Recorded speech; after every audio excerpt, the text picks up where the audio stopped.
আসসালামু আলাইকুম ভিউয়ার্স, আজ একটি শর্ট ভিডিও নিয়ে হাজির হয়েছি।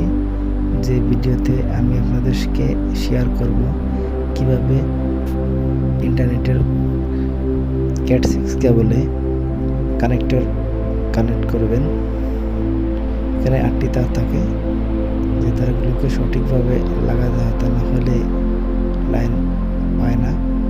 সেটি প্রথমে আপনারা তারগুলোকে সোজা করবেন, সুন্দরভাবে সোজা করবেন, তারপরে সমান করে কেটে নেবেন। এরপরে তারের কালার অনুযায়ী আপনারা সেট করবেন।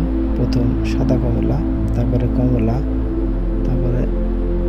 এরপরে নীল, সাদা নীল, তারপরে সবুজ, সাদা সবুজ, তারপরে কপি,